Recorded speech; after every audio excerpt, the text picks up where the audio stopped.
propuestas desde cada territorio para pensar en una región de forma más conectada y con nuevas miradas. Y bueno, estuvimos ya en Perú, Colombia y México. Hoy estamos en Bolivia. Y después de esta sesión seguimos con actividades similares en Costa Rica, Ecuador y Brasil. Y aunque las discusiones son locales, y hoy vamos a discutir minería en Bolivia, que es algo va a ser desde una mirada desde Bolivia, pero los desafíos que enfrentamos son muy parecidos en toda América Latina y muchos... ah, hizo mucho porque tenemos un mismo modelo de desarrollo impuesto en nuestros territorios. Entonces, creemos que juntar esas distintas voces y saberes es clave para pensar soluciones de forma más colectiva e interdisciplinaria. Entonces, lo que vamos a discutir hoy en Bolivia, la minería y sus impactos, seguro que son problemas que ocurren en toda Latinoamérica. Y bueno, este seminario forma parte del programa de educación en América Latina del Pulitzer Center y que es una organización enfocada en periodismo y tenemos a Roberto aquí hoy como nuestro periodista apoyado por Pulitzer Center, pero también busca que historias, que los reportajes también tengan impacto más allá de los medios, especialmente a través de proyectos educativos como este. Bueno, quiero agradecer muchísimo a Oscar, que fue nuestro coordinador del webinar en Bolivia, y también muchísimas gracias a Roberto, nuestro becario, y a nuestros de nuestras panelistas, Joaquín, Marcela, Hut y Roger.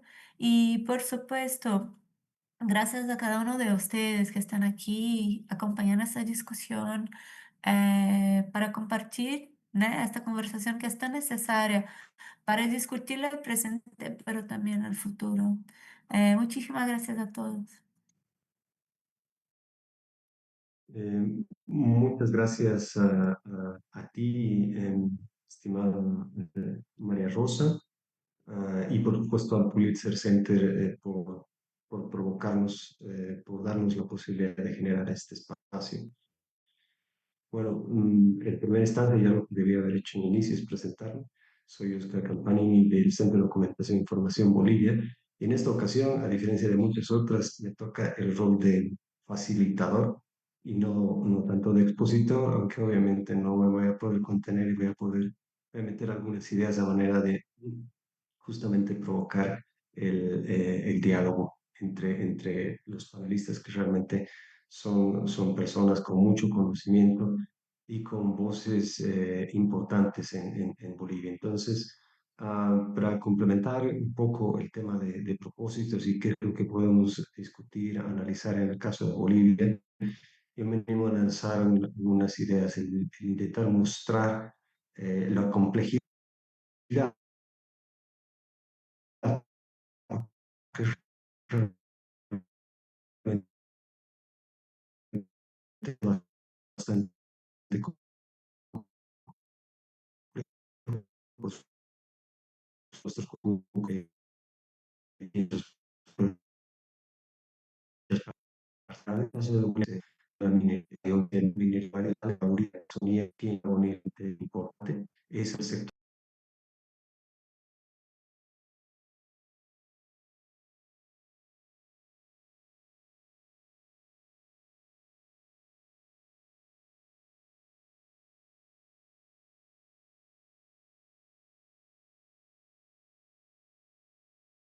Recording in Más progress. claramente identificado y por lo tanto las acciones de, tanto del Estado como de la sociedad civil en relación a la ilegalidad en otros países son más sencillas, más claras de realizarlas. En el caso de Bolivia es todo lo contrario. Ni el término ilegalidad ni el término informalidad se aplican fácilmente a nuestra realidad. Y finalmente, todo el reto que tiene el Estado, ¿no? Que en el caso de Bolivia, aunque hay por supuesto similitudes en los países de la región, estamos en un momento de salir de un periodo en el que ha habido un partido en gobierno que se llama progresista, que ha estado en un periodo bastante largo. Ya nuestros comentaristas nos irán hablando y explicando sobre qué características ha tenido de este gobierno. Eh, pero ahora estamos en un momento en el que entra un nuevo gobierno. ¿Qué cambios impliquen o no? Eso también es algo que espero que podamos abordar. Entonces, con estas particularidades que hacen a la minería en la Amazonía boliviana, yo me permito ya pasar a la siguiente presentación. La primera presentación va a ser realizada por Roberto Navia Gabriel. Él es periodista de investigación, escritor y productor de documentales. Dirige la revista Nómadas, que sin lugar a dudas tiene en estos últimos años un rol importantísimo a nivel de los medios de comunicación, del periodismo de investigación y de la reflexión sobre temas claves en nuestro país. Entonces, sin más, estimado Roberto, por favor, tenemos 15 minutos. Entonces, cuando estemos 2 minutos antes, yo te hago una pequeña señal si es necesario. Por favor, Roberto, estás libre, puedes compartir pantalla. Perfecto, muchísimas gracias, Oscar, por la presentación. Muchísimas gracias al Pulitzer Center, a Rosa, Marina. Para mí es un honor y es un privilegio esta invitación, y a todo el equipo de Oscar que han sido fundamentales para que podamos encontrarnos en este webinar para hablar de un tema que es tremendamente importante, valioso, que se debe debatir y obviamente buscar soluciones.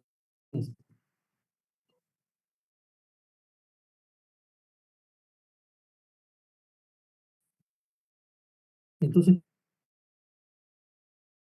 con el permiso de ustedes, voy a lo largo y ancho de Bolivia, y que está relacionado a este tema, y justamente uno de los reportajes que hemos publicado sobre esta temática ha sido gracias al gran apoyo del Pulitzer Center, y es un material que sigue haciendo su vida y obviamente que abordó en un momento muy, muy oportuno. Entonces, yo quiero centrar eh,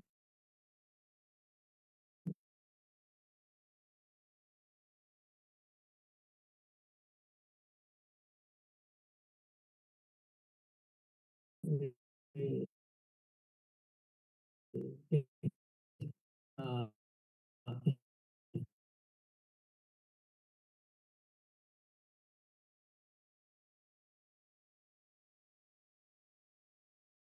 territorio que va cambiando, esas heridas que va dejando la minería en paisajes que antes eran obviamente un Edén muy importante y muy valioso, ¿no?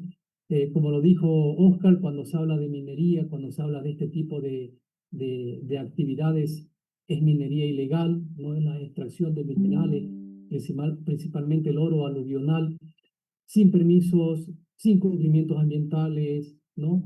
Y frecuentemente con uso de tecnologías rudimentarias como dragas, balsas, mercurio. Y cuando se habla sin permiso, muchas veces también es con el permiso o con la venia, ¿no? Implícita, no escrita, justamente de los poderes políticos en sus diferentes niveles, lo cual no hace que se convierta obviamente en una actividad legal, sino que muchas autoridades o son cómplices o miran hacia otro lado. Este tipo de acontecimientos los hemos venido nosotros descubriendo a lo largo de varias expediciones que hemos realizado en diferentes zonas. Es economía del crimen, ¿no? Porque son actividades que están al margen de la ley, ¿no? Que implican redes ilícitas, tráfico transnacional, ¿no? Lavado de dinero, es decir, es como una especie de combo perfecto, ¿no? Que Bolivia se está dejando hacer, ¿no? Se está dejando pasar, y se está dejando que esto se incremente cada día más. En Bolivia la minería ilegal se conecta muchas veces, ¿no? Con ese comercio ilegal de mercurio, explotación sin controles y obviamente contrabando y corrupción. No es poca cosa. Cada palabra tiene una fuerza considerable, lo cual viene afectando el tejido social y el tejido económico, el tejido de los derechos humanos, donde se desarrolla por lo menos lo que nosotros hemos venido cubriendo en la Amazonía boliviana, en el norte de La Paz, en Beni, en Pando, en regiones rurales, montañosas, ríos, Madre de Dios, río Beni, ¿no? Zonas de tierras bajas. Los otros ponentes que están acá seguramente van a poder añadir, enriquecer estos datos que nosotros tenemos y que hemos nosotros graficado a través justamente de una fotografía real y también con una ilustración donde tienen que ver, fíjense ustedes, dragas, ¿no? Dragas sin corazón que vienen derrumbando bosques, que vienen contaminando ríos. Los daños, obviamente, que son tangibles, hay pruebas científicas, prueba de ello es el estudio del CEPILAB UNSA del 2023, donde se muestran, donde se recolectaron, se trabajó con muestras de cabellos de 302 personas de 36 comunidades indígenas del norte amazónico. El resultado, el 75% de la población indígena evaluada tiene niveles elevados de mercurio, ¿no? Algunas comunidades presentan hasta entre 6 y 9 partes de millón ppm de mercurio, ¿no? Especialmente en las naciones SEJA, Chimanes, ¿no? Muy por encima del umbral seguro de la OMS, que es 1,6. Por cada tonelada de oro extraído en minería artesanal, se estima que se usan al menos, ¿no? Por lo menos 3 toneladas de mercurio, ¿no? Y aquí les comparto a ustedes una infografía de la Central de Pueblos Indígenas de La Paz que nosotros hemos publicado en su momento, donde explica, detalla, ¿no? Y muestra todos estos elementos, todos estos patrones, todas estas cifras, estos datos, estas naciones indígenas como los Tacanas, Chimanes, Ochopiamona, Lecos, Esejas, Mocetenes, que están entre los principales afectados. Con estos indicadores que son científicos, obviamente son prueba, ¿no? Irrefutable del efecto que está provocando la minería en los ecosistemas, pero que van a parar directamente al organismo humano porque las comunidades indígenas beben de las aguas de estos ríos y también se alimentan de los peces, ¿no? Que pescan y que a su vez se alimentan de estos ríos que son tremendamente contaminados. Nosotros no solamente nos hemos quedado en estas cifras, en estos datos, que son muy importantes, sino que hemos ido a a la comunidad de Yiyoquibo, para ver el día a día, ¿no? De los SEJ intoxicados por el veneno del mercurio, donde sufren las consecuencias de la minería, ¿no? Que contamina ríos y los peces con los que se alimenta. Entonces hemos ido a constatar justamente estos efectos, a conocer cómo son sus jornadas y cómo tiene su efecto cotidiano ya en ese día a día, en la salud, ¿no? En esos testimonios, efectos justamente de la contaminación. Hemos hablado, hemos convivido con ellos algunos días, hemos visto cómo de verdad les golpea en la salud cotidiana, y estas historias obviamente no están en los datos oficiales de los poderes públicos ni económicos del país. Estos datos están en las publicaciones de revistas nómadas y obviamente tienen testimonios, tienen nombre y apellido, tienen rostro, tienen miradas que nos grafican, nos cuentan, nos develan cómo es vivir con el mercurio en el cuerpo. Y obviamente la alimentación cotidiana en estas comunidades también afectan, saben que están padeciendo con estos efectos, pero obviamente que la vida cada día es un reto, y a pesar de que saben de que el mercurio, de que los ríos traen mercurio, ellos tienen que seguir con ese día a día que es muy importante y del que no pueden escapar. Aquí les comparto nosotros unas ilustraciones justamente con un reportaje multimedia que hemos realizado con el Pulitzer Center sobre la Amazonía invisible de Bolivia y sus guardianes que no se rinden. Y entre esas guardianes y esos guardianes están Ruta Lipas, que tuvimos el gusto de entrevistarla, en Rurrenabaque, que la tenemos aquí presente en el webinar, a quien saludo muy cordialmente, y es parte de este documental que hemos presentado. Alex Calimaco, que también nos ha regalado su testimonio, que están viviendo en toda esta zona. Marco Jusquiano, que es muy conocido porque es un guardaparque estuvo en el Madini y ahora está también en la reserva de la Biosfera Biológica de Beni. Y Maida Peña, que está en la otra zona por parte del Paraguay, y obviamente nos han graficado lo que significa, primero, vivir con el mercurio en el cuerpo, pero también luchar, combatir, defender la naturaleza, ¿no? También cómo es ese día a día cuando se enfrentan a poderes tremendos y cómo eso les afecta en cada una de sus jornadas, en la relación que tienen con la familia y cómo eso les ha cambiado estos destinos. Y a pesar de eso, siguen luchando, siguen combatiendo, siguen defendiendo y siguen enfrentándose, ¿no?, a estos primero capitales y poderes económicos. Y en el caso de Marcos Busquiano, junto a otro guardaparque, incluso le estuvieron por iniciar un proceso judicial. Ellos querían evitar que un minero introduzca unas maquinarias, unas dragas a la zona de la Amazonía boliviana, y resultó que ese minero terminó instaurándole un proceso judicial, y eso nos parece a nosotros aberrante, ¿no?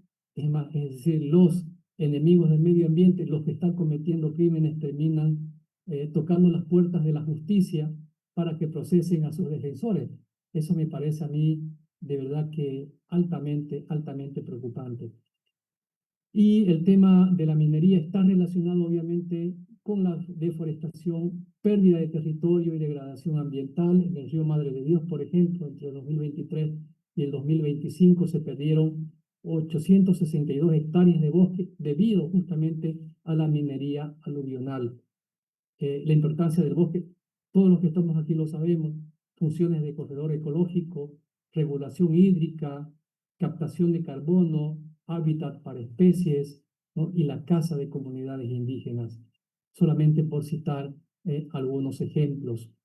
Afectación a comunidades indígenas, totalmente comprobado, ¿no? Derechos humanos vulnerados, el derecho al agua potable, segura, ¿no? Contaminación con mercurio, arsenio, plomo, cadmio, salud física y mental, intoxicaciones, riesgos neurológicos, enfermedades crónicas, ¿no? Derecho al territorio, a la cultura y a la consulta previa, libre e informada, ¿no? Muchas actividades mineras se instalan sin los consentimientos de pueblos indígenas. Y un ejemplo, en el TIN 2, ¿no?, que abarca más de 407.585 hectáreas en los departamentos de Beni y Pando, viven más de 3.500 habitantes en 36 comunidades, de los cuales solo el 10% de las balsas que operan en el Madre de Dios están en zonas autorizadas. Y en el río Madre de Dios, de 2.080 balsas en 184 kilómetros del río, el 96% operan sin autorización, ¿no? Comunidades y exigiendo acciones judiciales. Otro ejemplo de que la cosa no está bien en Bolivia, ¿no? Hay transformación del paisaje e impactos ecológicos, como estos edenes naturales se van convirtiendo en cosas desastrosas. Esta es otra gran fotografía de Manuel Seoane, que ustedes ahí pueden ver cómo, ¿no?, el mercurio, cómo la contaminación va ingresando a las entrañas de los ríos y de ahí siguen su curso aguas abajo, ¿no?, contaminando todo lo que encuentran, todo lo que pillan, y quienes tienen la poca fortuna de no tener otras alternativas para buscar soluciones. Obviamente todo esto provoca cambio en la cobertura vegetal, bosques intactos convertidos en áreas degradadas o abiertas, ríos sedimentados, turbidez, pérdida de calidad del agua, pérdida de la biodiversidad, peces, faunas acuáticas, especies terrestres que dependen del bosque ribereño y obviamente aumento de los incendios forestales, aunque obviamente no todo es atribuible a la minería, pero la degradación y la fragmentación forestal lo hacen más probables. Redes y actores, ganancias altas, el oro ilegal puede venderse en mercados nacionales o cruzar fronteras, muchas veces sin trazabilidad, uso ilegal del mercurio con redes de contrabando, actores implicados, cooperativistas, pequeños mineros individuales, intermediarios, traficantes de mercurio, autoridades locales cuando hay tolerancia o complicidad, compradores internacionales, o sea que estamos hablando de una red muchas veces invisibles o que opera, ¿no?, bajo la noche, bajo el anonimato, bajo la complicidad de varios actores que hacen un tejido muchas veces solvente con estos poderes a los que cuesta mucho, muchas veces llegar y denunciar. Nosotros como periodistas nos hemos sentido en algunos momentos también huérfanos o vulnerados o vulnerables para poder entrar a estos escenarios. Estamos hablando de lugares que son muy peligrosos. Hay que acudir con contactos que puedan primero garantizar la seguridad para el equipo periodístico, pero muchas veces también uno tiene que tener un sumo cuidado porque puede poner en riesgo a las comunidades que están en la zona, porque uno como periodista puede ir, recabar la información, pero ellos son los que se quedan. Entonces ahí tenemos nosotros que trabajar con muchísimo, muchísimo cuidado. Y esto no solamente lo hemos visto allá, sino también en esta zona de Santa Cruz, especialmente en el AMNI San Matías, donde ya una empresa minera tenía toda la autorización para entrar a deforestar y a producir, ¿no?, a meter draga, a deforestar y a producir minerales. Nosotros logramos con una investigación evitar que entre, ya tenían toda la autorización del gobierno para entrar a operar.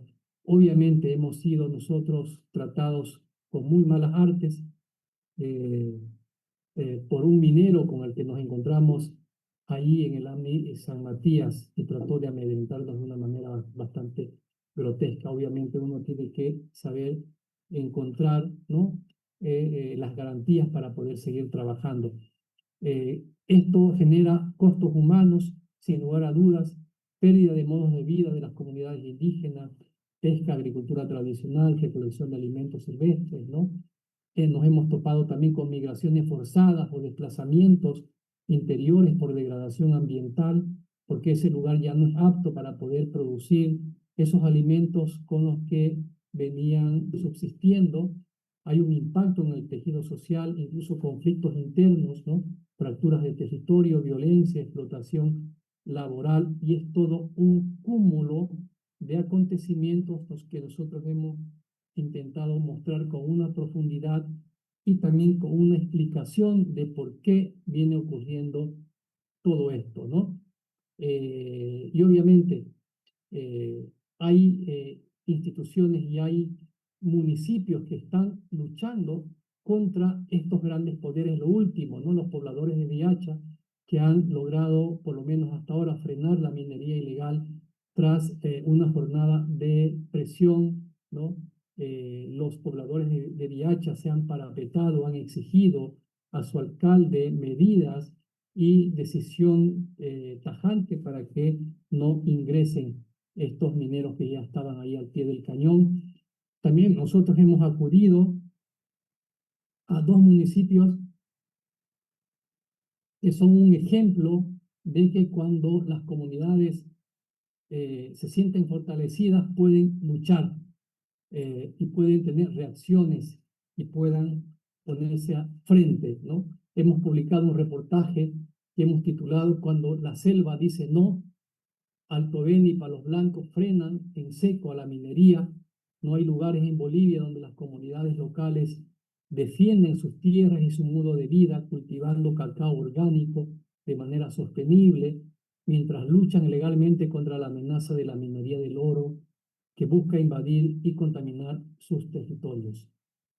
No ha sido una tarea fácil de estos dos municipios, no lo es todavía porque las presiones cotidianas sobre sus territorios galopan cada cierto tiempo y ellos pero siguen ahí al pie del cañón atentos y cuidando porque le han demostrado a Bolivia y al mundo que producir de manera sostenible es mucho mejor y no tiene precio en comparación a la actividad de la minería.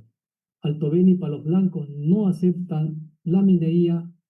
Estos dos municipios están en el departamento de La Paz y están trabajando, pero lo están haciendo desde los poderes políticos y jurídicos que les da herramientas para decirle no a la minería, ¿no? Para enfrentar justamente a la minería. Por ejemplo, el 19 de marzo del 2021, Palos Blancos promulgó la ley municipal número 233, que lo declaró municipio agroecológico, productivo y libre de contaminación minera en el marco de la seguridad alimentaria. Ahí tenemos un fundamento legal que les ha permitido seguir avanzando. Y siguiendo el ejemplo, el 20 de julio de ese mismo año, Alto Beni sancionó la ley 097 que lo declaró municipio ecológico y libre de la actividad y contaminación minera.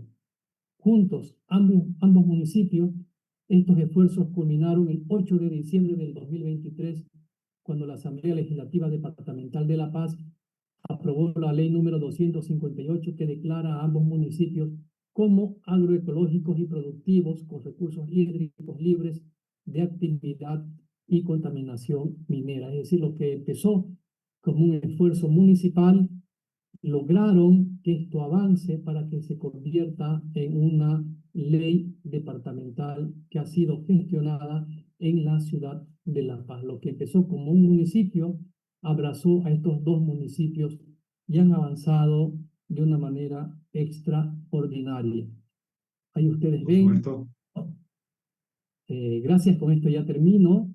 Ustedes ven ahí autoridades de Alto Beni, ¿no? Brotando pecho, orgullosas estas autoridades, para decirle al resto del país, de los municipios, sabiendo que es muy difícil y complicado, que es posible, a pesar de todo, contra viento y marea, luchar contra la contaminación y contra la minería ilegal. Bueno, esto sería un poco en resumen todo este caminar de revista Nómadas durante un tiempo, diría durante los dos últimos 2, 3 años, y obviamente hay un camino enorme por recorrer porque lamentablemente las actividades ilegales no dan tregua, pero es posible seguir avanzando y es posible seguir haciendo periodismo de investigación contra viento y marea y a pesar de todo. Eso, querido Oscar, muchísimas gracias y obviamente en su momento cuando haya preguntas con muchísimo gusto quedo atento. Muchísimas gracias, Roberto. Mil disculpas por haberte presionado al final con el tiempo. Pero realmente fue un excelente primera presentación, da realmente el panorama completo de lo que está ocurriendo en la Amazonía y en relación a la minería del oro.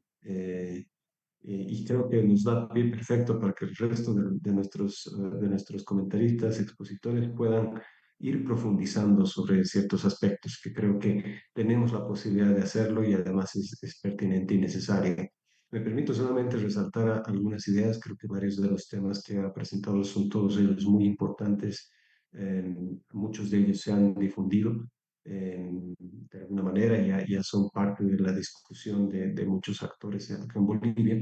Pero sí me parece lo que hay que resaltar. Yo personalmente creo que es importante resaltar algunas ideas de Roberto vinculadas al tema de las economías ilícitas, contrabando, narcotráfico, corrupción. Ese es un tema que lo menciona Roberto, que creo que ha sido parte de casi lamentablemente el sentido común en el caso boliviano en los últimos años, pero es un tema urgente de poder profundizar, de poder visibilizarlo y denunciarlo, porque esto está incrementándose y en algún momento puede salir de control.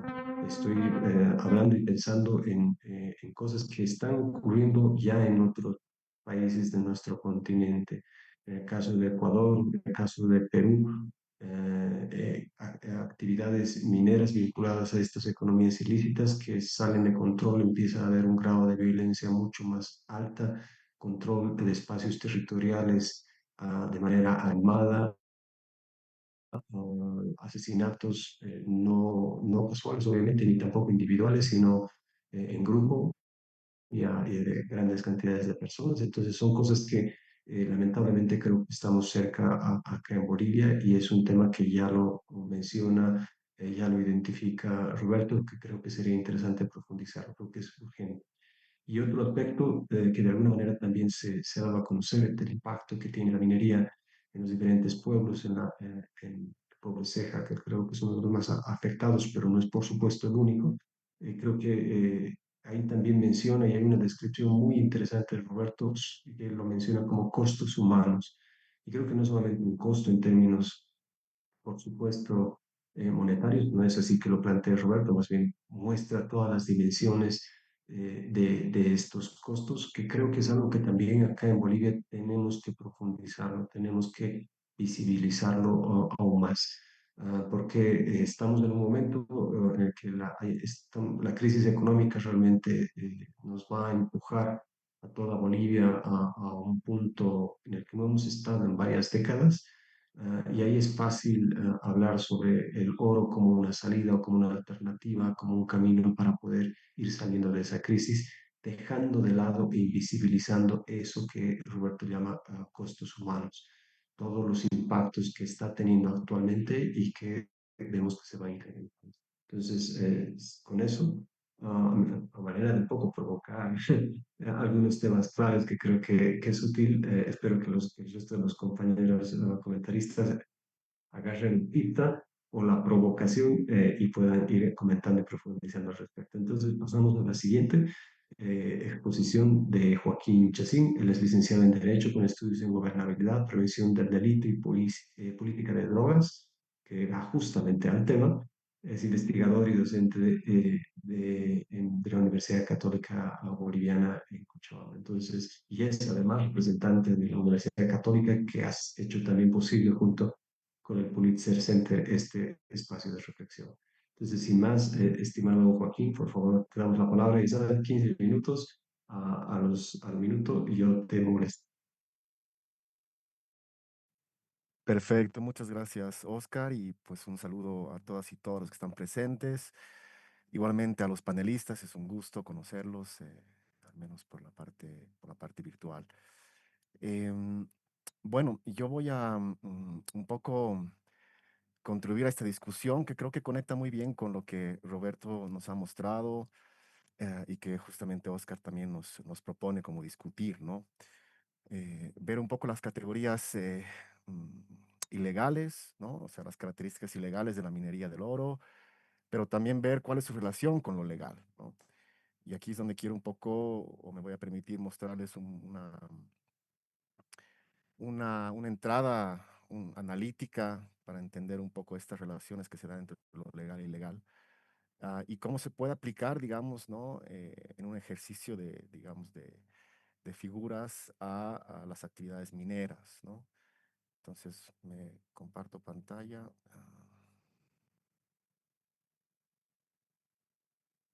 Bien, creo que se ve mi pantalla.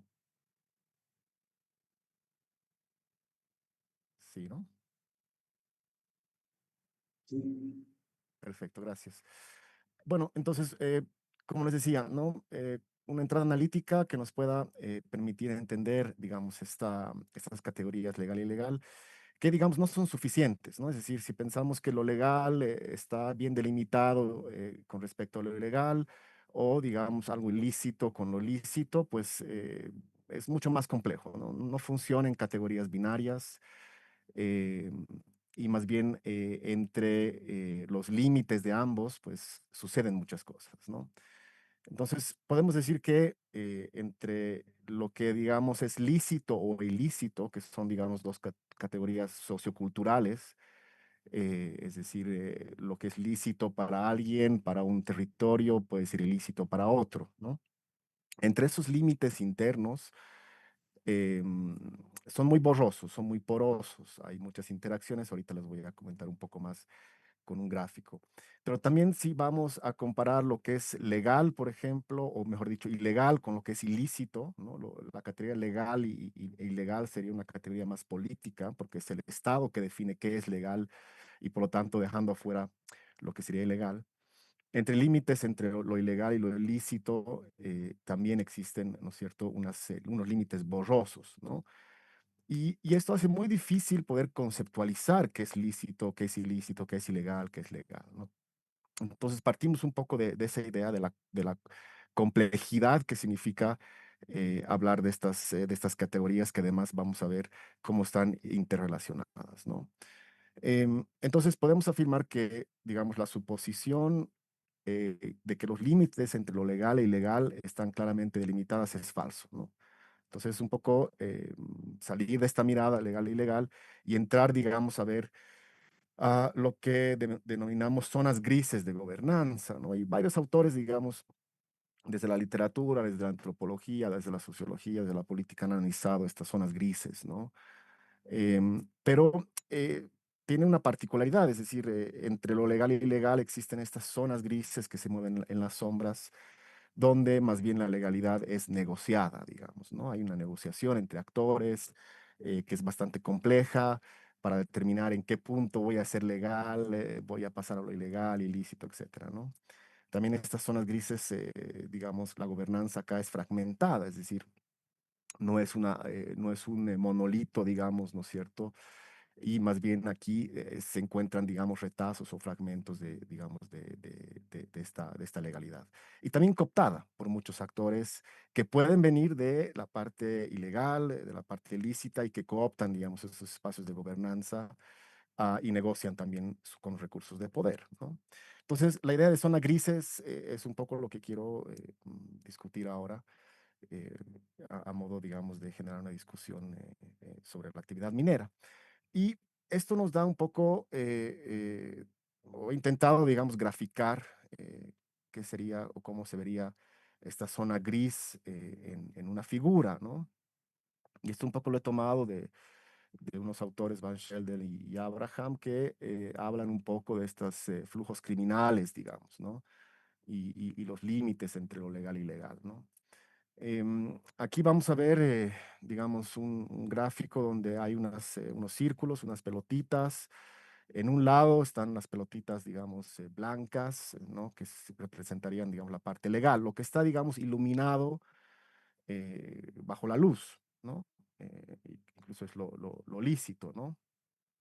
Am, entonces esas pelotitas, digamos, ¿no? Tienen luz y son, digamos, visibles, ¿no? Están ahí, digamos, en el aspecto legal. Al otro extremo tenemos lo ilegal o lo ilícito, digamos, que son dos categorías que pueden ir de la mano. Y vemos que las pelotitas son negras. ¿Por qué? Porque están, digamos, en la oscuridad, están por debajo, el underground, digamos, ¿no? Eh, lo decía también Roberto en algún momento, están en la oscuridad, digamos, ¿no? Entonces, ahí también tenemos esa legalidad. Pero, ¿qué pasa entre medio? Porque no, dijimos, no podemos decir legal e ilegal por un lado sin entender también que entre estos dos o en las fronteras de estos dos hay zonas grises de gobernanzas, ¿no? Y aquí nuevamente se negocia la legalidad, ¿no? Y estas pelotitas en la zona gris pueden ver que cambian un poco de matiz, es decir, están un poco más oscuras cuando se acercan a lo ilegal y cobran, digamos, mayor claridad cuando se aproximan a lo legal. Entonces, aquí hay un juego también, digamos, ¿no? De matices que es importante, ¿no? Y muchas veces en las miradas que se tienen sobre cualquier actividad ilegal, pues obviamos un poco, o no es tan fácil ver, más que obviar, esta zona gris, ¿no? Estas zonas grises. Entonces hay un interés por entender qué pasa en estas zonas grises donde lo legal y lo ilegal se juntan y colaboran, digamos, ¿no es cierto? En esta zona gris el Estado no está ausente, ¿no? Decir que el Estado está ausente no es del todo adecuado, sino está, pero está en cierto grado negociando también, ¿no? Y quizás vamos a ver en los ejercicios que he preparado un poco para ver esta idea, ¿no? Entonces, este marco analítico, bueno, abstracto, digamos todavía, puede aplicarse a muchas actividades, ¿no? En nuestro caso, no hemos trabajado como tal la actividad minera, pero se asemeja mucho a lo que sí hemos trabajado, que es, digamos, los mercados de la hoja de coca, ¿no?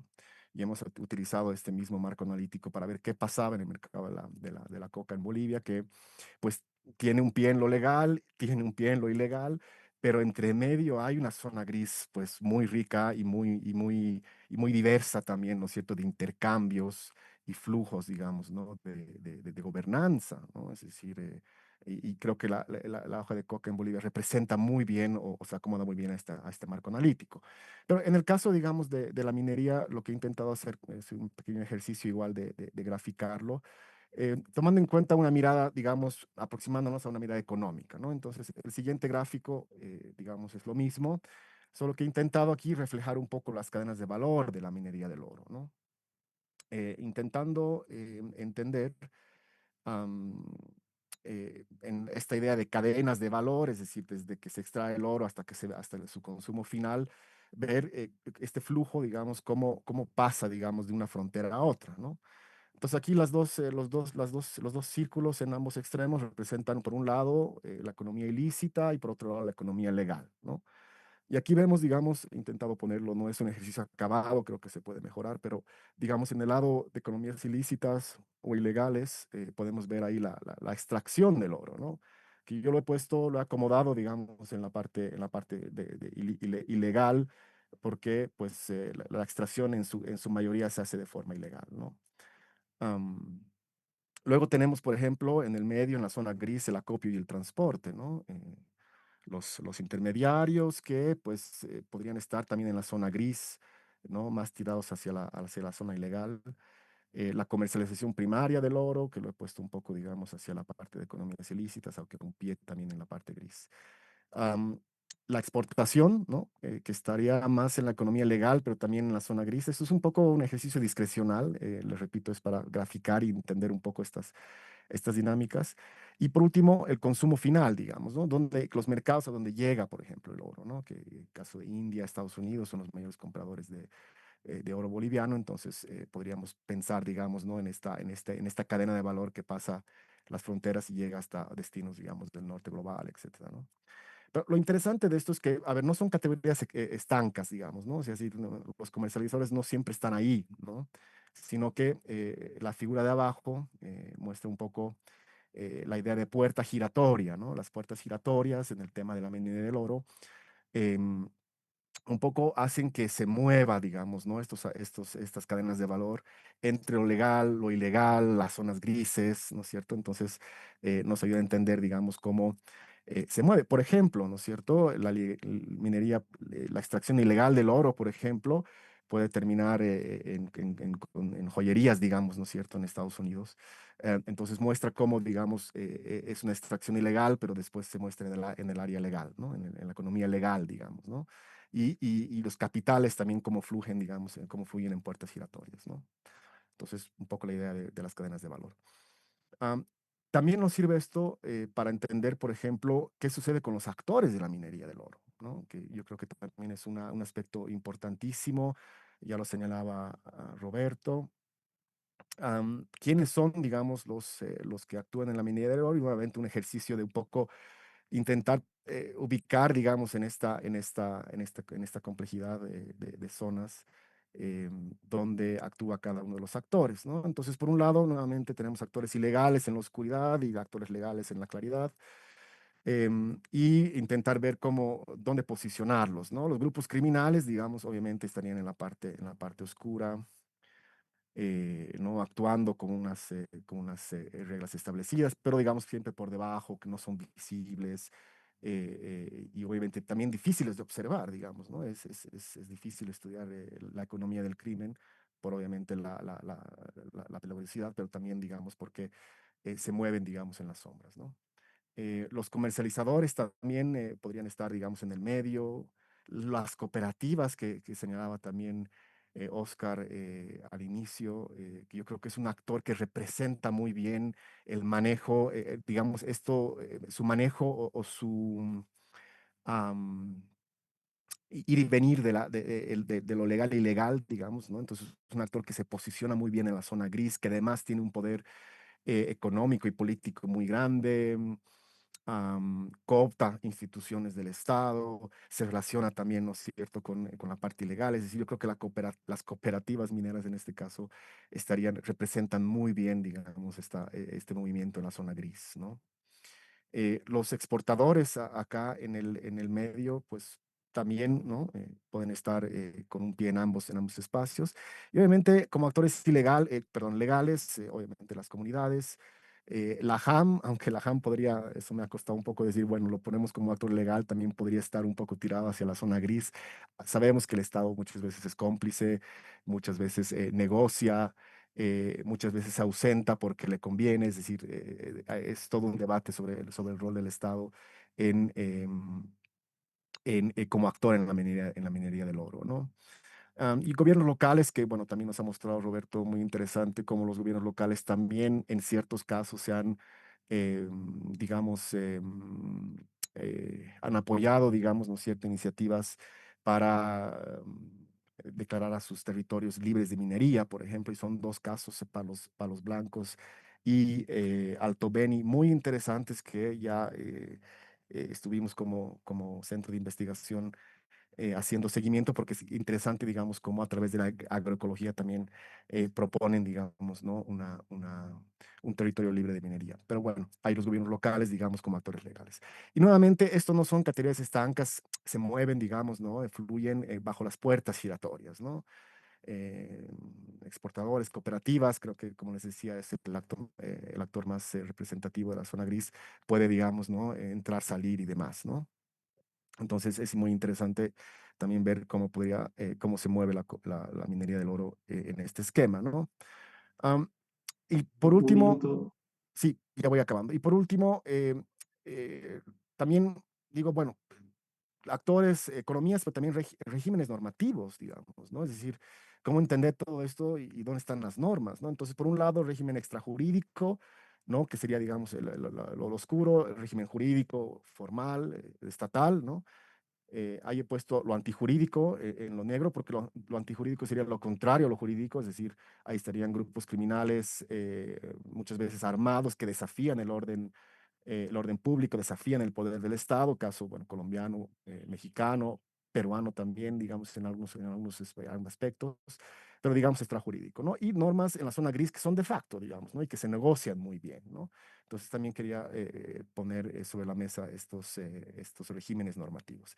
Y ya para acabar, digamos, también, y una especie de abrebocas para este webinar, ¿cuáles son los desafíos, no? Es decir, yo creo que esta mirada, más que proponer soluciones o ideas, sino son más bien preguntas, ¿no? Que nos podemos hacer. Una de ellas, por ejemplo, es cómo identificar y caracterizar las economías, actores y regímenes normativos que transitan entre la luz y la sombra, ¿no? Esto es un desafío de política pública. ¿Cómo hacemos para entrar a trabajar con economías que pues no están claras, no están delimitadas? No podemos decir economía legal y se acabó, sino hay una complejidad, digamos, ¿no? De interacciones que hace muy, muy difícil que podamos definir una política pública. ¿Cómo incrementar la proporción de lo legal frente al mercado ilegal o ilícito? Este es un tema también de política pública, de fiscalización, digamos, ¿no es cierto?, de un rol del Estado que debería incrementar el mercado legal del oro, ¿no? Frente a un mercado ilegal o ilícito que obviamente crece y pues como hemos visto con un impacto muy severo en el territorio de las comunidades. Una tercera pregunta, ¿qué políticas públicas fallidas o ambiguas incentivan las zonas grises? Esto es una pregunta que muchas veces no nos hacemos, cómo las políticas crean incentivos perversos, ¿no? Incentivos perversos para justamente, qué sé yo, el trabajo, digamos, de las cooperativas, ¿no? Eso es un tema que también genera muchas otras preguntas. ¿Cómo se puede fortalecer la gobernanza territorial para evitar la captura institucional? ¿Cómo podemos trabajar en el territorio para restar poder, digamos, ¿no es cierto?, a, por ejemplo, las cooperativas que tienen un poder muy grande de captura institucional y de hecho, pues son los que deciden, no son los que regulan, desregulan, etcétera, etcétera. Y por último, ¿de qué manera las zonas grises reconfiguran las relaciones de poder, derechos y formas de vida de las comunidades y pueblos indígenas? Hemos visto con los reportajes de nómadas y también, me imagino, vamos a discutir un poco más con Ruth, etcétera, el rol de las comunidades, digamos, ¿no? Pero, ¿cómo afectan estas relaciones a muy ambiguas, em, muy complejas, digamos, también a las comunidades y a los pueblos indígenas, ¿no? Entonces, yo me quedo con estas preguntas que creo que podrían ser útiles para discutirlo, pero creo que también abren muchas incertidumbres con respecto a qué se puede hacer y cómo se puede hacer, ¿no? Y el rol del Estado. Bueno, me quedo ahí. Gracias, Oscar. Muchísimas gracias, Joaquín. Realmente muy, muy interesante. Ahí yo me quedo con algunas ideas. Con la primera, dice mucho que un esquema teórico y además aplicado, efectivo para analizar actividades como el narcotráfico, sean realmente útiles para empezar a analizar lo que está ocurriendo con la minería. Dice mucho de lo que está ocurriendo con la minería. Eso creo que es una idea de fondo que nos estás dando a conocer, esta idea de las zonas grises de gobernanza, la legalidad como algo que se negocia, que se fragmenta, que se coopta. Son cosas que de alguna manera son, como les digo, no sé si sea la mejor palabra, el sentido común actualmente, pero reflexionarlos es urgente y este esquema que nos presentas es realmente muy útil para entender algo de lo que está pasando. Yo planteo dos cosas más alrededor de esta reflexión que nos haces, Joaquín. Una primera tiene que ver tiene que ver con el qué hacer. Efectivamente, siempre que vemos todos los problemas, cuán terrible está la situación en Bolivia, que el horizonte hacia adelante parece no mostrar mejoras, siempre terminamos en la pregunta de qué hacer, qué se puede hacer respecto a esto. Y es ahí donde en muchas ocasiones parecería que no se puede hacer nada, pero no es así. El caso de la minería del oro, el caso de la importación del mercurio, hay algunos puntos en esta cadena de valor en el que son muy pocos actores. Son con suerte una decena de actores los protagonistas que mueven miles de millones de dólares. En el caso de la comercialización del oro, en el caso de la comercialización del mercurio, probablemente cientos de millones de dólares. Entonces, el actuar sobre estos actores es algo viable, es algo posible. No es tan complejo como abordar un sector cooperativista con miles de actores, con cientos o decenas de miles de personas vinculadas a esta actividad. Entonces ahí cae la pregunta en el Estado, qué es lo que hace el Estado. Es ahí donde se empiezan a visibilizar las relaciones entre el Estado y estos pequeños grupos de alto poder económico, los vínculos. Eso como un tema, yo ya le estoy metiendo mi cuchara, no es algo que solamente haya planteado Joaquín. Y segundo, un dato o un concepto que en algún momento se analiza, cuando se analiza lo ilegal en flujos financieros, hay una distinción entre lo que es la ilegalidad, lo que es ilegal y lo que es ilícito. Eso simplemente dejo como una idea para provocar, que ya hay a partir de diferentes estudios en el caso de flujos financieros. Simplemente para otra vez provocar. Y con esto paso a la siguiente expositora, a Mama Marcela Kisbert de Maguiño, autoridad máxima del Ailu Songo, defensora de derechos humanos, de la naturaleza, además alguien que realmente ha peleado, ha innovado conjuntamente su Ailu y ha inspirado además a otras organizaciones en relación a lo que es la justicia indígena originaria. Creo que calza perfecto esta exposición para poder hacer ese contraste, ¿no? Estas legalidades grises que de alguna manera nos ha comentado Joaquín con esta otra perspectiva. Entonces, Marcela, no sé si estás conectada, por favor. Igual, de igual manera, 15 minutos. Cuando falte un minuto, yo interrumpo para hacer notar. Marcela, ¿estás? ¿Me escuchan? Ah, Muy Sí, buenos hermana, días, todo bien. hermanos y hermanas. Muy buenos días. Un abrazo fuerte para cada uno de ustedes. Muchas gracias por tomarme en cuenta. Agradecer a los que están organizando para poder dar este conversatorio que es tan importante para cada uno de nosotros. Mi nombre es Marcela Quisbert Pilco. Soy de la jurisdicción de Songo, Bolivia. Queridos hermanos, con todos los hermanos que han presentado, realmente, legalmente y jurídicamente es así como estamos en Bolivia. El tema de la ilegalidad o lo que son legales o lo que sean legales, cada uno de lo que es minería sí contamina, sí maltrata a la jurisdicción indígena y a la vida. ¿Por qué quiero empezar con esto? Cada uno de nosotros dependemos de la vida. Si no hubiera vida, no estuviéramos en este momento. Entonces, la vida es tan importante, más importante que el oro, la plata o las piedras preciosas. Entonces, es importante poder analizar. No estamos en contra de los hermanos mineros, solo queremos llegar a la conciencia de cada vida, de cada ser humano, porque la minería sí contamina, sí mata a los seres vivos que existen. Todo el ser vivo que existe en los territorios indígenas no pueden salir a la marcha, no pueden venir y no pueden reclamar. Pero nosotros como autoridades que somos de las jurisdicciones estamos para eso, para decir que ellos poco a poco están desapareciendo, están siendo asesinados en su propio hábitat. Entonces, al morir ellos, también nosotros vamos a ese camino. No solamente el pueblo indígena, sino cada persona, cada vida. Somos complementarios con todos ellos. Entonces, es preocupante esta situación. Es muy preocupante para nosotros como pueblos indígenas.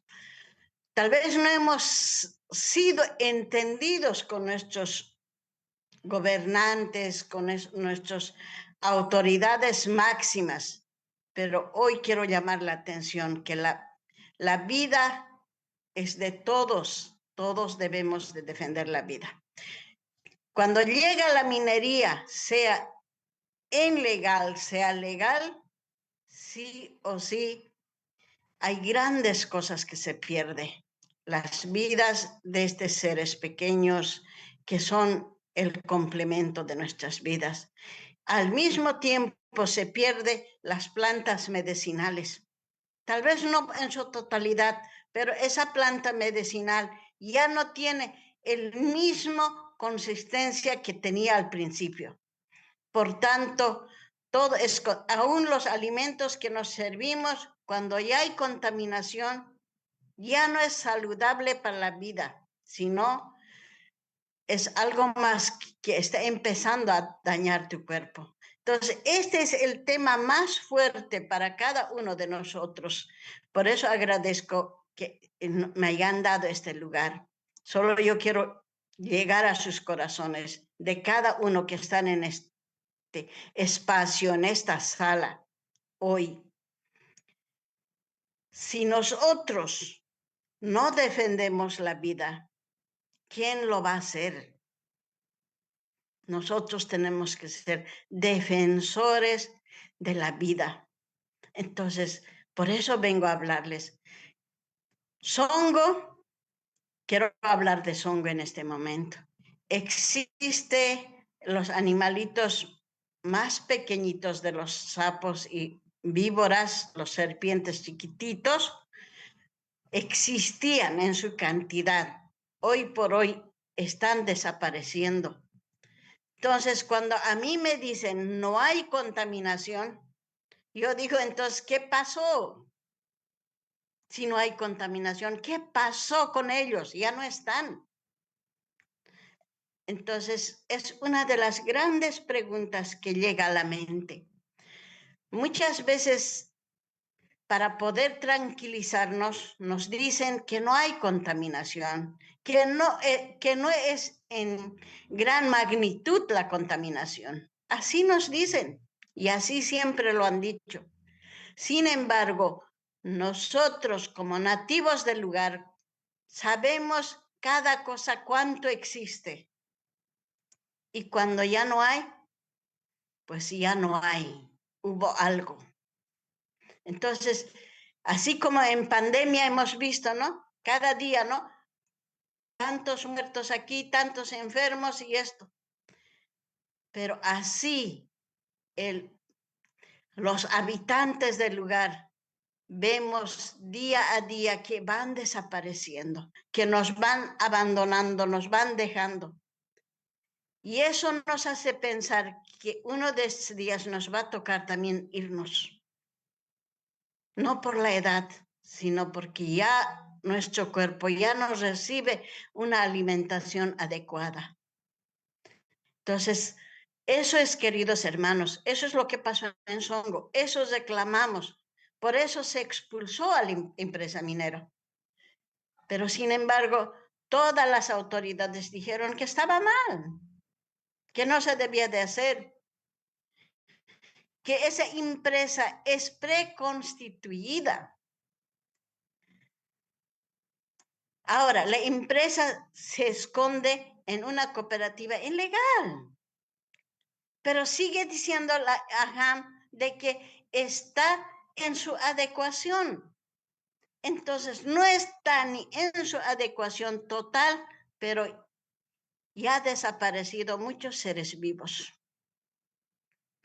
Ya ha procesado más de 40 autoridades, más de 12 procesos.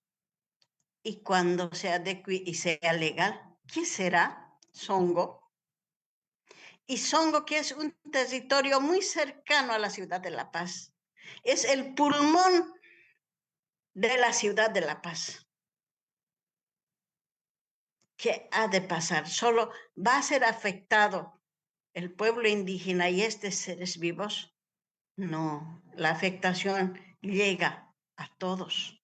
Entonces, por eso hoy vengo a hablarles, decirles, es necesario que cada uno de nosotros podamos luchar, porque para una autoridad en una jurisdicción no es fácil, porque hay mucho temor.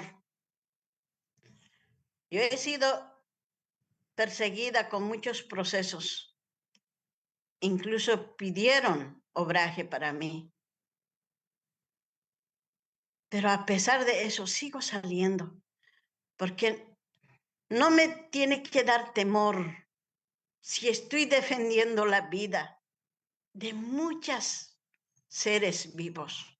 Por eso hoy también me presento aquí para decirles, unamos esfuerzo y luchemos para tener vida y para que dejemos una vida sana a los que vienen tras de nosotros. Y en esto quiero decirles, lo pasado tenemos que ver de cuántas buenas cosas existía.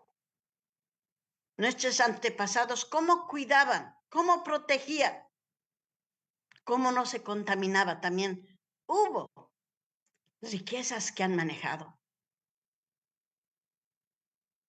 Ahora lo presente. Nosotros muchas veces nos quejamos de que en barcos nos han robado oro, que se lo han llevado, pero hoy, en lo presente, se van en aviones nuestros oros, ya no en barcos. Son cosas muy profundas que tenemos que analizar. Entonces, es importante decir, al hermano que me ha antecedido ha mostrado algo claro. Ni la legalidad, ni la ilegalidad garantiza la vida. Es un peligro total. Pero si sabemos trabajar todos, si sabemos manejar con un conocimiento de nuestros ancestros, sería muy bueno, sería muy importante. Hermanos profesionales, tenemos que llegar a un punto de que no se cause contaminación. No podamos, para poner una joya en nuestro cuerpo, no podamos matar a otro ser vivo. Entonces, la tecnología sí es tan grande y si se puede llegar a muchas cosas, si los profesionales estudian para tener vida y para que haya vida, entonces tenemos que profundizar esto. Por eso vengo a decirles, para mí en este momento es eso, tenemos que ver lo pasado, lo presente y lo futuro. Nosotros somos pasajeros, pero en el momento que estamos, tenemos que dejar legados fuertes en nuestro caminar. Tenemos que dejar todo lo que es lo bueno para que la generación que viene pueda vivir sanamente. Porque a mí me preocupa sobremanera cuando veo a mis hermanos y hermanas sin tener minería en su jurisdicción, ya están contaminados. ¿Por qué? Porque por el río, por la lluvia, por todo lado se arrastra y les llega a cada uno. Entonces, esa es la preocupación más grande. Queridos hermanos y hermanas, de este espacio podamos analizar lo profundo. Si nos unimos en nuestro conocimiento y nuestros saberes ancestrales y la profesión y la tecnología, llegaremos pues a un puerto sano. El trabajo es arduo, pero tenemos que hacerlos. De donde estamos, tenemos que lograr de que la vida continúe, pero una vida sana. Una planta que te compres para un mate sea sano, no una planta que ya está contaminada. Una verdura, si te compras, sea sano, que realmente te va a dar la fortaleza que necesitas, no algo que ya viene contaminado. Entonces, esta es a la reflexión que les llevo. Yo, con mucho dolor y tristeza, veo, tal vez los hermanos salen, gritan, dicen, pero tal vez es el momento de unificarnos y trabajar juntos, de poder ver momentos especiales de reuniones.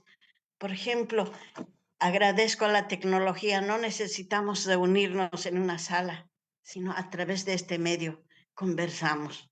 Entonces, es muy importante esto para poder avanzar. Entonces, en cada día que levantamos, aportemos un granito para la vida, para que podamos avanzar todos juntos. No nos discriminemos entre los hermanos de las jurisdicciones y los hermanos profesionales o los hermanos de las instituciones, sino todos unidos tenemos que trabajar.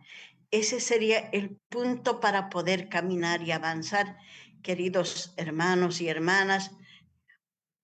En este tiempo, yo agradezco porque puedo llegar a ustedes, al corazón de ustedes, y ustedes puedan trabajar, puedan avanzar, investigar qué más hacemos para que la vida sea sana. Porque nada sacamos contradeciéndonos, golpeándonos, diciendo ¿por qué ellos? ¿Por qué esto? Creo que es el tiempo de decir, todos unidos busquemos una solución. Y la solución es diciéndonos golpeándonos, diciendo por qué lo pasado, por qué esto, ver lo presente y mirar lo futuro. Creo que es el tiempo de cómo vamos a estar, cómo tenemos que ser. Juntos lo vamos a lograr. Divididos nada vamos a poder hacer. Eso es a lo que yo he llegado, a esa conclusión después de casi 20 años ya dentro del proceso, dentro de esta lucha, superando cada proceso, superando cada dolor, cada angustia de mis hermanos, viendo cómo desaparecen las cosas y viendo a mis gobernantes y a los que hemos elegido cómo avanzan y viendo los ministerios, cómo avanzamos. Cada uno hace lo que puede. Y esto no tiene que ser así. Empezando desde las casas donde se educan, cómo ser este espacio y avanzar con un solo objetivo, que es la vida y una vida sana. Entonces, esto quería compartir. Muchas gracias, queridos hermanos. Si tienen alguna consulta en este tema, estoy para responderles. Muchas gracias.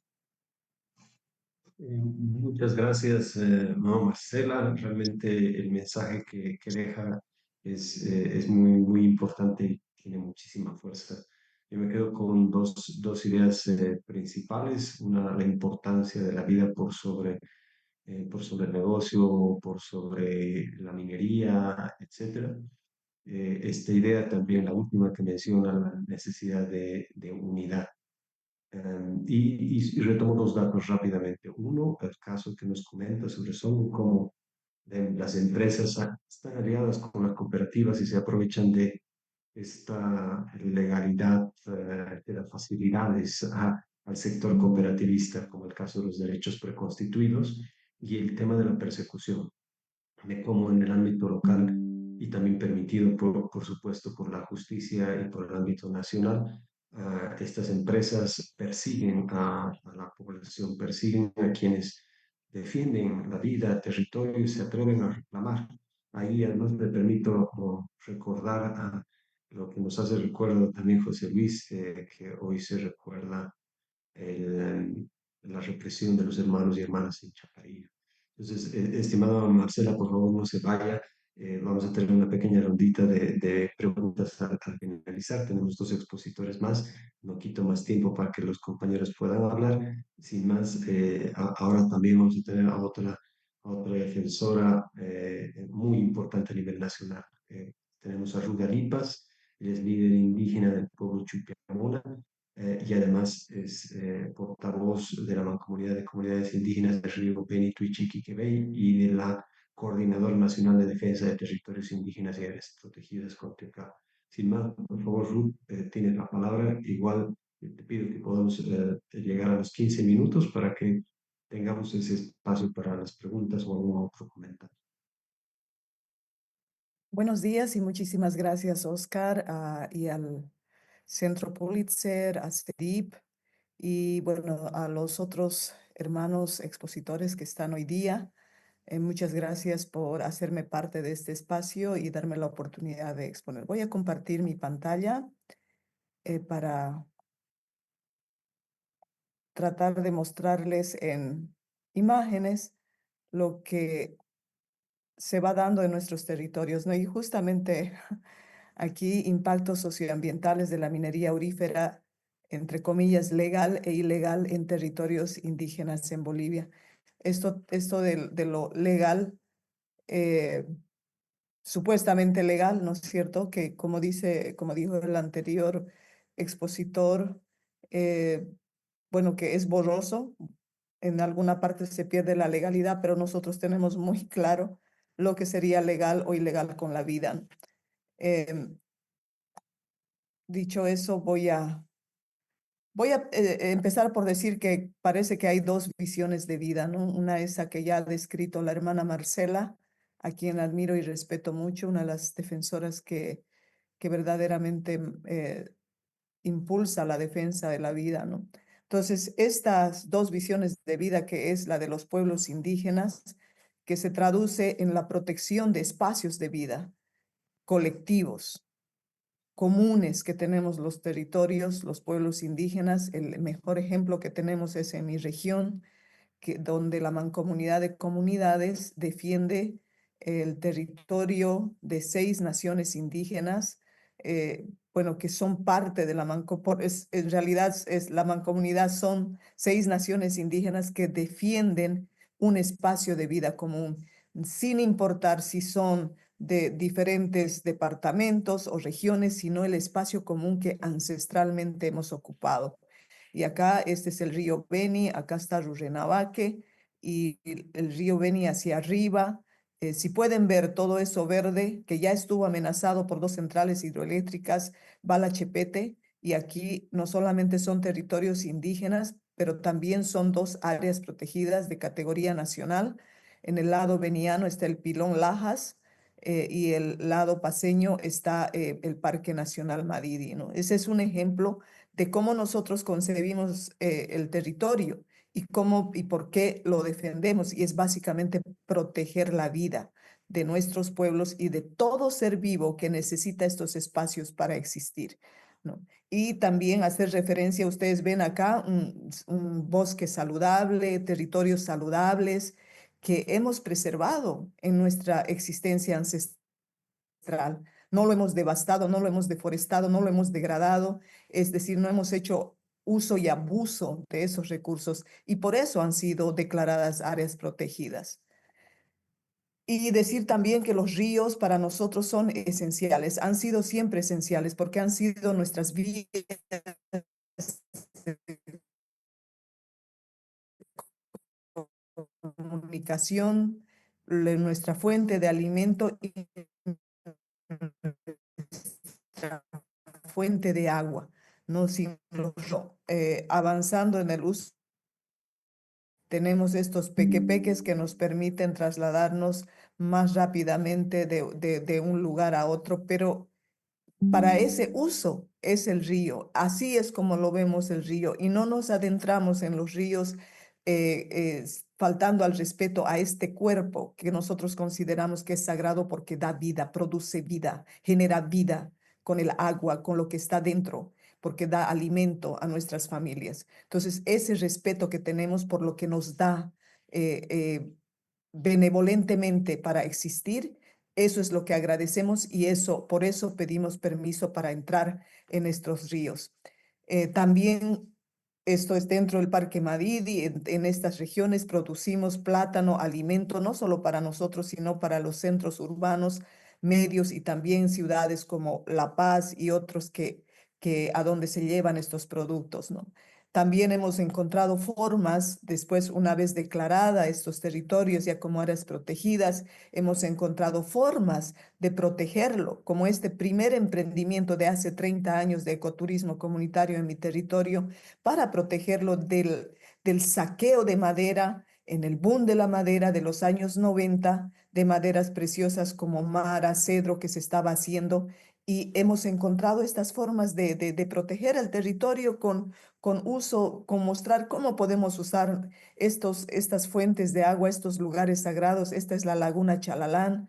Aquí se pueden ver la infraestructura usando material local y esas formas hoy en día también están amenazadas por esas formas de producción y estos espacios protegidos por nosotros, los pueblos indígenas, con esfuerzo, con sacrificio, muchas veces sin apoyo y mucho menos del Estado que hemos hecho, hoy en día también están amenazados por la minería y otros, como exploraciones petroleras y por último ahora con los créditos de carbono, que ahora, después que están protegidos por tanto tiempo por nosotros, ahora le ponen precio a esta naturaleza, su pretexto de que van a ser protegidos, pero ya estaban protegidos por nosotros, ¿cierto? Entonces, también hay espacios sagrados como esto del río Beni, como un lugar que se denomina charque, son paisajes, son lugares sagrados para nosotros, no solamente son montañas, tienen un significado en nuestra vida, en nuestra existencia, en nuestra cultura, en nuestros rituales, Y todo esto es parte de nuestra vida como pueblos indígenas.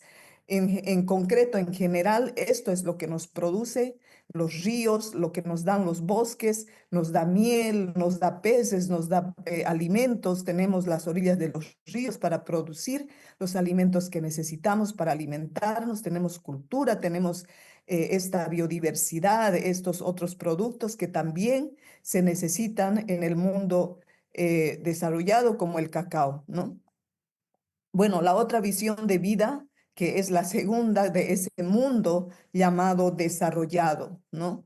Y eso es, entre otras, aquí por espacio, tiempo y tema, vamos a hablar de la minería, ¿no? Nosotros el 2018, por un taller, un seminario que hizo el CEDIP, nos enteramos que se hacía minería con mercurio.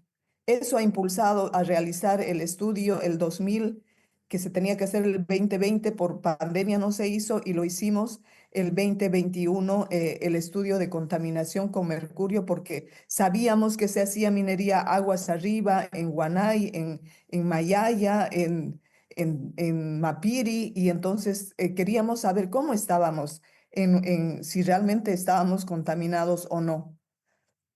Bueno, y ese es un ejemplo de lo que ocasiona la minería aurífera en Bolivia, ¿no? Esto es Mapiri, y destruye no solamente el río, que ya no tiene cauce, aquí ya no hay vida, ya no hay peces, ya no se puede beber esa agua, y los espacios que están alrededor del río son tomados por la minería, ¿no? Entonces ya no se puede producir, y por último ya nadie quiere producir porque todo el mundo quiere vivir de la minería.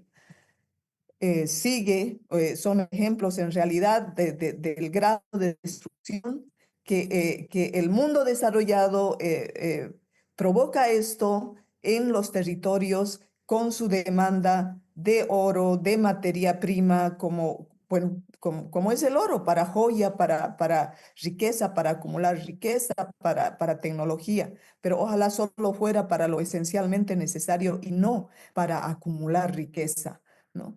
Esta es una imagen que hace apenas 2 días expuso un miembro de WCS, Oscar Loaiza, y esto es el Madidi, ¿no? Apenas el 2020 y el 2023, que ni siquiera está totalmente actualizada, se puede ver cómo la minería va avanzando, destruye en una parte y va avanzando a otros espacios sin importar si son territorios o áreas protegidas. Y se supone que las áreas protegidas están legalmente protegidas, pero una actividad que es ilegal o legal, ahí entramos en conflicto, ¿no es cierto? Viene a destruir eso que le pertenece como patrimonio a todos los bolivianos, ¿no? Y, se podría creer que la minería no deforesta, pero aquí este es un ejemplo. Esta es la comunidad Tacana Carmenpeche en Ixiamas, en el río Tequeje. Claro que deforesta bosques, por último, se apropian de los chacos de las comunidades platanales, arrozales o alusales. Todo eso se va comiendo la minería y va contaminando, ¿no? Y miren este cuerpo un río que antes solía ser claro, hoy en día es totalmente turbio, donde también ya es imposible la vida para los peces, porque con tanta turbidez ellos no pueden vivir. Y finalmente, en esta otra forma de vida donde hay actividades vinculadas a la minería, que la minería está siendo también fachada del narcotráfico dentro de áreas protegidas, ¿no? Y bueno, y todo eso, toda esa otra segunda, ese otro segundo desarrollo, otra visión de vida que hay del mundo desarrollado nos está ocasionando esto. Buen provecho.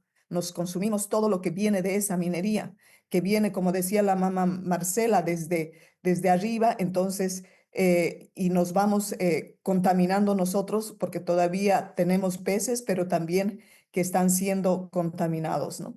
Nuestro trabajo ha consistido, en 2021 ya lo mencioné, tomamos muestras de cabello con la Universidad de Cartagena y el CEDIP.